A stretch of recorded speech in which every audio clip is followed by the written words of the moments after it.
हाय. आज आपण एखादा चेक जर आपल्याला मिळाला, तर तो आपण कशा पद्धतीनं बँकेमध्ये भरतो हे बघणार आहोत. त्यासाठी पहिल्यांदा काही महत्त्वाच्या गोष्टी बघूया आपण. आता हा चेक आपल्याला कोण दिला आहे?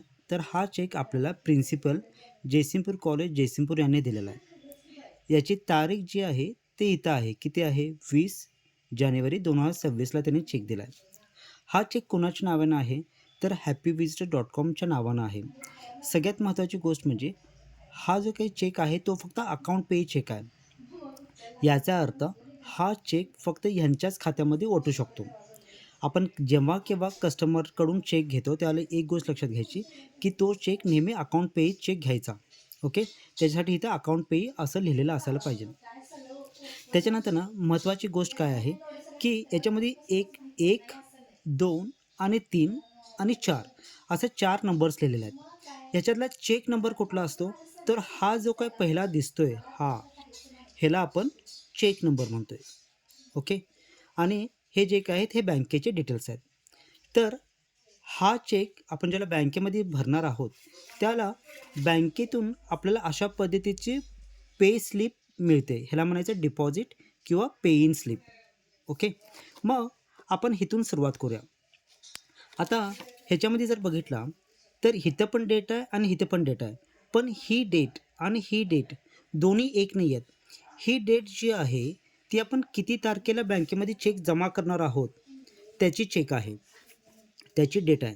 मग आज तारीख आहे 2 फेब्रुवारी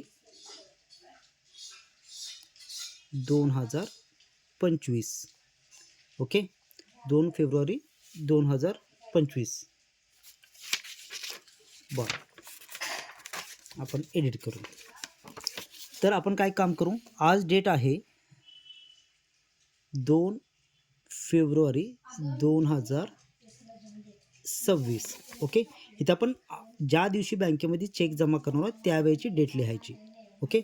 त्याच्यानंतर ना इथं आहे आपला अकाउंट नंबर. लय हलवू नकोस. फोकस ब्लर होऊ देऊ नकोस. हां, एकदा आता फोकस सेट करायला असं करायचं. ठीक आहे. हां, आता आपला अकाउंट नंबर आहे ब्रांच. ठीक आहे. ओके. इथं ब्रांचमध्ये आपलं जे आहे ते करंट अकाउंट आहे. Current account. ओके. आणि आपला अकाउंट नंबर आहे 3, 5, 6, 5, 4, 3, 4, 7, 5, 4, 2. एकदा व्हेरीफाय करायचा. 3, 5, 6, 5, 4, 3, 4, 7, 5, 4, 2 हा आपला अकाउंट नंबर आहे. इथं जे काही नाव आहे ते नाव आहे हॅपी विजिटर्स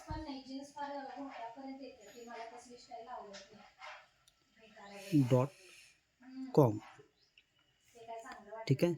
मोबाईल नंबर आहे 9960333954.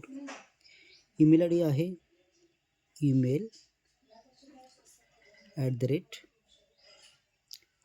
@happy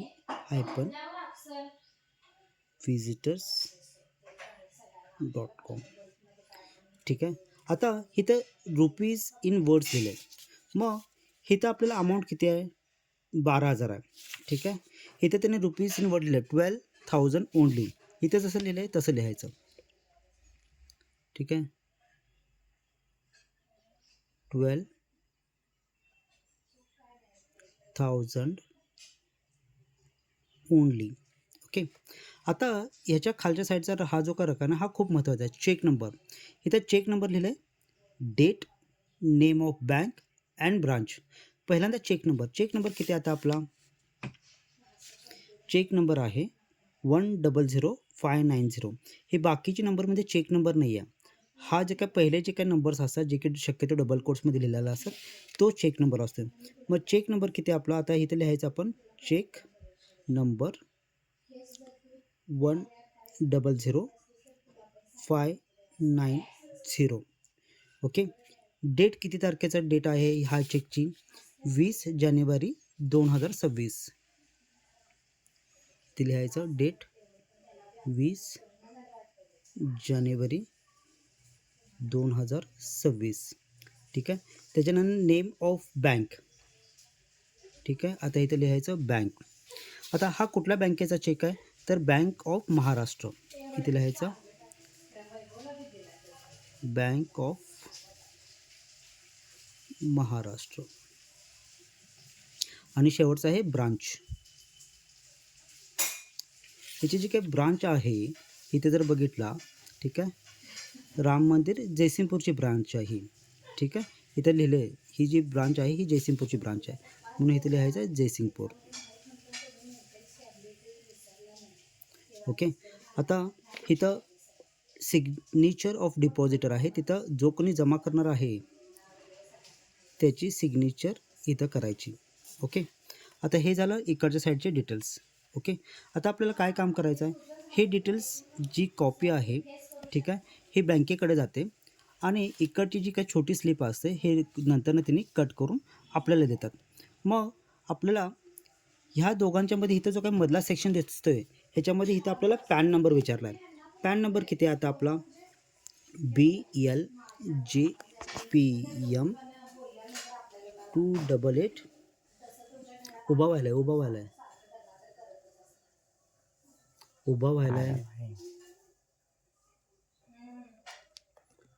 रे, उभाच होणार बघ ते. अडवा वाजलेली, मी पकडला नसतं तसा. ठीक आहे. इथं 1A इथं आपण कंपल्सरी पॅन नंबर लिहिला.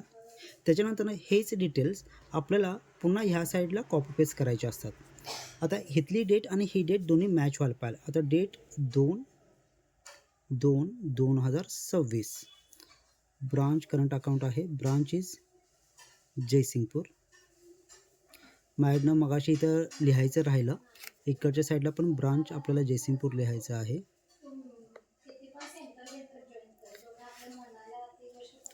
ठीक आहे. आता इथं आपल्याला पुन्हा अकाउंट नंबर लिहायचा आहे 3565434754 नेम आहे हॅपी विजिटर्स.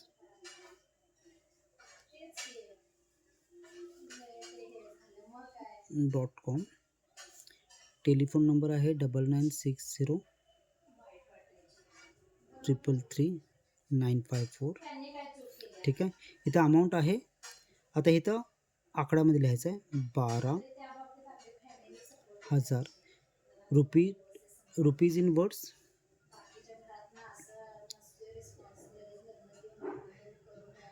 $12,000 ओनली. ओके. त्याच्यानंतर इथं कॅश चेक. आता इथं आपण चेक न भरले म्हणून चेकला अंडरलाईन करू. पुन्हा हेच जे डिटेल्स आहेत आपले तेच आपल्याला डिटेल्स इकडच्या साईडला घ्यायचे आहेत. मग आपण इथं चेक नंबर लिहा 100590. डेट जी आहे ती 20/1/2026 आहे. बँक जी आहे ती बँक ऑफ महाराष्ट्र आहे.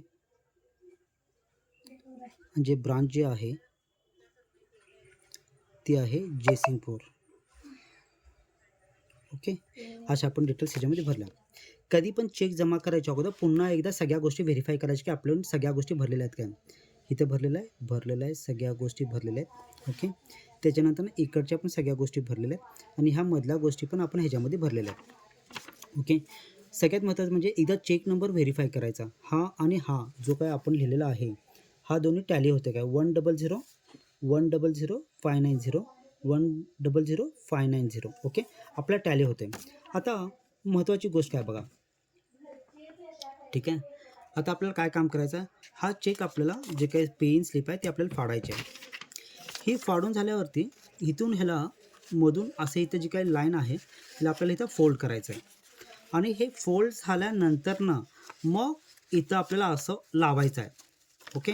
आणि हे लावून झाल्यावरती इथं आपल्याला पिन लावायची आहे. कधीही चेक असा लावायचा नाही. चेक कसा लावायचा, तर ही जी काही स्लिप आहे, ठीक आहे, इथून फोल्ड झाल्यावरती इथं आपल्याला ह्याला फोल्ड करून इथं आपल्याला टाचणी लावायची असते. ओके. तर हे सगळं आपल्याला अशा पद्धतीने करायचं असते. मी जर याच्या पुढे जर तुम्हाला जर कधी म्हटलं की माझा चेक बँकेमध्ये जाऊन भरा, तर ही सगळी प्रोसिजर तुम्हाला करायची आहे. ही गोष्ट लक्षात घ्या. ठीक आहे. याच्यामध्ये जेवढ्या सगळ्या गोष्टी सांगता येतील तेवढ्या सगळ्या गोष्टी व्यवस्थित मी सांगितलेल्या आहेत. ठीक आहे. याच्यामध्ये एक महत्त्वाची गोष्ट राहिली की चेक बँकेमध्ये जमा करायच्या अगोदर चेकचा फोटो आपल्या मोबाईलमध्ये कंपल्सरी काढून घेणे. ओके. ही गोष्ट विसरायची नाही. हे सगळा चेक झाला की त्याचा फोटो काढायचा आणि मगच बँकेमध्ये आपल्याला तो चेक भरायचा आहे. ओके. ह्या चेकचा पण फोटो काढायचा आणि ह्या पे इन स्लिपचा पण फोटो काढायचा आणि मगच हा चेक आपल्याला बँकेमध्ये भरायचा आहे. ओके. त्यामुळं हा चेक भरताना तुम्हाला काही शंका येणार नाहीत याची मला पूर्ण खात्री आहे. पण समजा तरी देखील जर तुम्हाला कधी शंका आलीच तर मला 9960333954 ह्या नंबरवरती फोन करा. मला तुम्हाला मदत करायला आवडेल. Thank you very much.